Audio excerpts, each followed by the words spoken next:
Assalamu alaikum. My brothers and sisters, many times people get married to those whom they had a relationship with in the past. Unfortunately, sometimes this relationship may not have been halal, but when they made it halal, if they were fortunate to do that, actually, sometimes what happens is they say, this person has changed tremendously and they're no longer as they used to be. They're no longer how they were. I'm sure you've heard this a lot of times where people say, my husband's changed completely. He's not the person he was. And sometimes people say, well, my wife is not who she was. She's actually a very different person and we don't get along. Now, people ask, how do we solve this problem? Number one, many times people show you what they want you to see of them initially, and then when you begin to live with them, you get to know them. And this is why we believe you don't know a person truly unless you've lived with them, you've done business with them, you're married to them, you've had deeper interactions with them. If you haven't done business with them, you don't know them. If you haven't traveled with them, you don't know them. You know what they want you to know of them, but you don't know them as a person.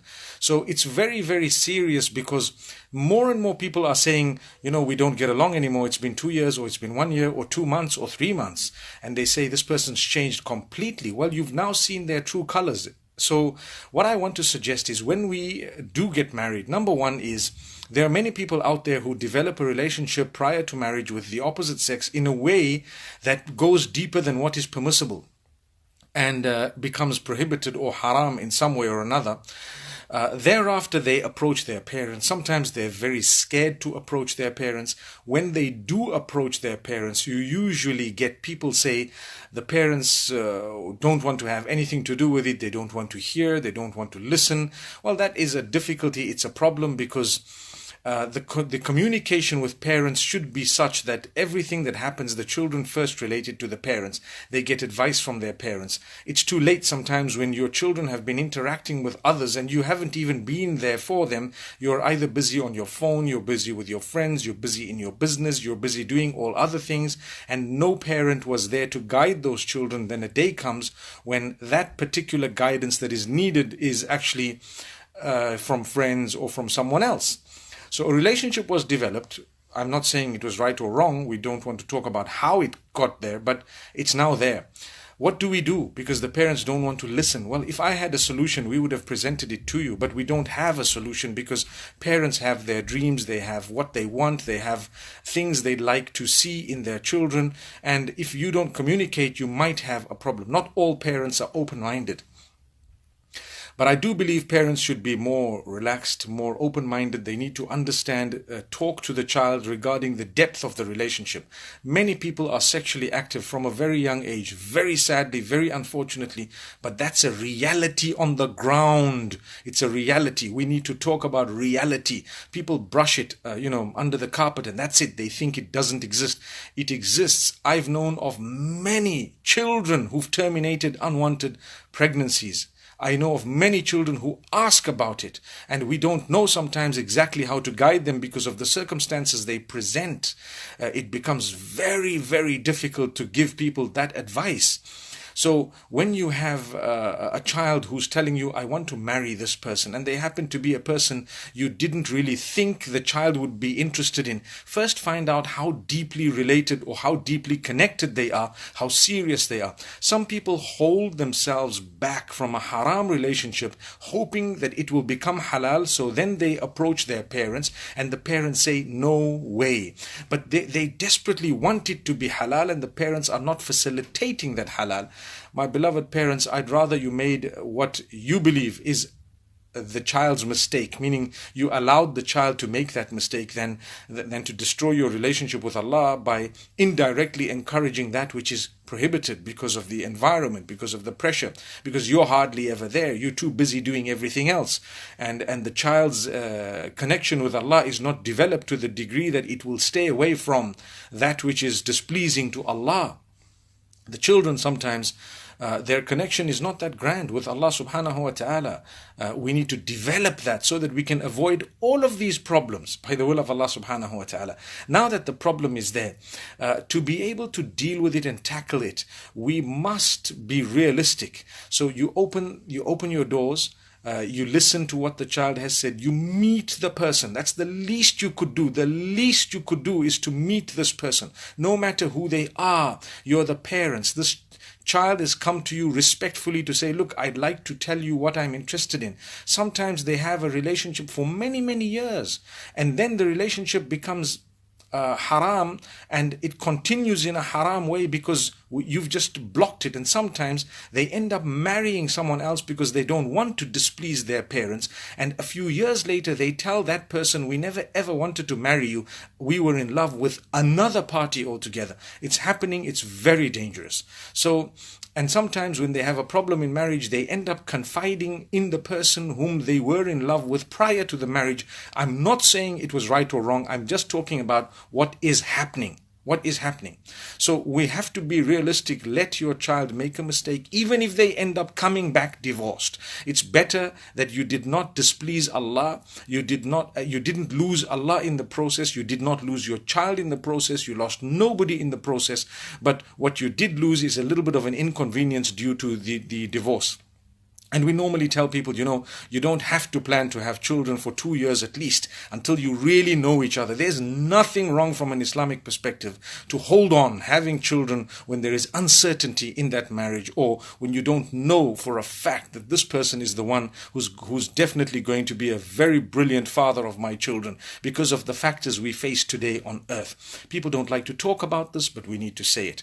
So to hold back and not to have children for 2 to 3 years is not a bad idea at all, because you're going to bring in children when you don't know the relationship and how it's going to be, and you end up divorced with a child. There's nothing wrong in that happening, but what would happen is the neglect of the child may then make that child one who doesn't actually have that upbringing that it needs from us. May Allah subhanahu wa ta'ala make it easy for all of us. So I was saying, later on you get married, and if you're lucky and your father has heard it, or your mother or your parents and your family have supported you, they've been kind enough, then you end up getting married, and wow, this person's started swearing. I promise you, swearing, come on, you need to respect each other. Please mature. No bad words from your mouths. I promise you, as a Muslim, you work on your tongue. As a human being, you work on your tongue. You make sure that you know how to use it. You make sure that you don't use bad words. You don't say that which is abusive and hurtful to anyone, let alone your spouse. And charity begins at home. Your children will watch you swearing and screaming and yelling and shouting and even becoming physical, which is unacceptable. So my brothers and sisters, you need to know, if we don't mature and develop ourselves, we're in for a high jump. As they say, we're in for a shock. Because the person you've married, when they disagree with you sometimes, when they might tell you something that was a correction regarding what you've done, don't feel bad and don't say, right, that's it, I've fallen out of love with you. It's not like that. You're in a sacred relationship. And this is why people say, make sure you marry the right person. It doesn't mean that you just, I like this guy, he's in college and whatever, and that's it, and your eyes are closed, and it's such a bad crush that you don't even know the qualities you're supposed to be looking at in order to get married. And that is, you look at their relationship with Allah, their relationship with other people, meaning the character and conduct. You look at sometimes the way they are, their habits, all of that falls in character and conduct. So those are the two things. May Allah subhanahu wa ta'ala grant us ease. Sometime later you find, this person's not who I thought it was. You know why? Because shaitan is now doing the opposite of what he was doing prior to the marriage. So before marriage, shaitan wants you to commit the sin. So he keeps beautifying what is not beautiful to one another. You commit the sin again and again. And then when you get married, shaitan now wants you to commit a sin with someone else, or he wants to break that relationship because it's halal. Immediately he starts doing something else. And what is that something else? He starts showing you the bad of each other. He starts making you fight. He starts making you dispute. And the best person is the one who knows how to respond at a time of crisis. So when you have a crisis, when you have a problem in the home, you need to know how to deal with it. Look at each other with the eyes of affection, not the eyes of lust, but the eyes of love. And yes, you will be connected to your spouse in the deepest possible way. That doesn't mean that You will be displeasing Allah subhanahu wa ta'ala through that connection. It's a halal connection. You need to make an effort to actually earn the reward of Allah that is over and above what you're used to. May Allah subhanahu wa ta'ala make it easy for us. You see, when you have a relationship and you're married, without an effort, you're not going to get anywhere. You need to make an effort, a very, very great effort to understand who this person you're married to is. A human being, a loving person, also a child of loving family, and friends they have relatives, they have a situation they have. Be sensitive to what they are sensitive to. Try and be understanding, try and be a little bit broad-minded. Yes, if there are things that mutually hurt you or you don't want them, you can communicate in a beautiful way. But to be honest, we don't need to become hurtful. Many people, the problem is either the bad habits. They go out every day with their friends and they don't have any idea, or they don't even want to think about the fact that they're married, and they believe, now that I'm married, it's okay, my spouse may just sit and wait for me. That's not it. That's not how it should be. Why do you keep on with your friends after that marriage the way you were prior to the marriage? That's not correct. Some people waste a lot of time in front of the TV. Most people waste a lot of time with their phones. So you're at home. Yes, you are at home, but you're sitting on your phone. Why? You can put that phone away. Look at your spouse, smile, make it a romantic evening. The tea, the coffee, learn to help a little bit here and there. I'm talking of both ways. We're not talking of any one particular spouse. We're talking of both ways. Some people want to go out with their friends every day. Some people don't. Some people are never there, but when their spouses want to do something, they are quick to object, to say, no, you're not allowed to do this. You can't go here, you can't go there, you can't do this, you can't do that. Come on, it should be a give and take. You need to have a loving relationship. It shouldn't be a push and shove relationship, but rather a give and take relationship. So this is why I say, when things have gone wrong, learn to resolve them. Learn to prove that you are definitely better than the person they thought you were prior to marriage. That's a true mu'min. When you marry someone and you end up finding out more good qualities of them, you end up finding out how great they are, how they suppress their anger sometimes, how they don't even show it to you, how they are so considerate of your opinions, and it happens two ways. Not one way.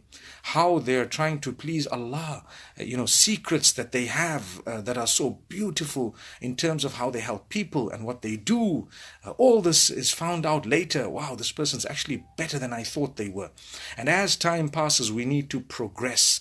We need to become better people. We need to actually, improve ourselves. And that's with an effort. It's not just going to come like that. I see many young people are not interested in improving themselves. I mean, if you're smoking cigarettes, you're supposed to try and give up, because cigarettes is a bad habit. The whole world acknowledges that. And don't just replace it with something else and say, no, I'm allowed to do a shisha, I'm allowed to do this and that. My brothers and sisters, that's a little example. But people are on weed and they don't mind. And they're saying, you know what? There's nothing wrong with weed. I think my next session will be on weed.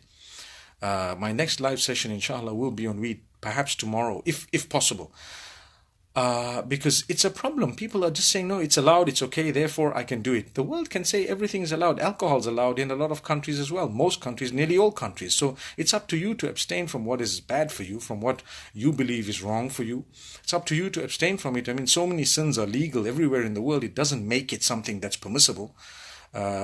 You see, so there is an effort required to improve the way you talk, your expression. Look at your spouse, smile, put your phone away. There is an effort required to put it away. Ignore messages, ignore them, put it away, switch it off. You can actually have a little status up there saying, if I'm not responding, it's because I'm busy, or because whatever the other reason is. Any reason, you can say it's my family time. And that's it. Put up your status. Family time. I will only respond tomorrow morning. Can you not switch off your phone 9 p.m.? Please? Please? Please?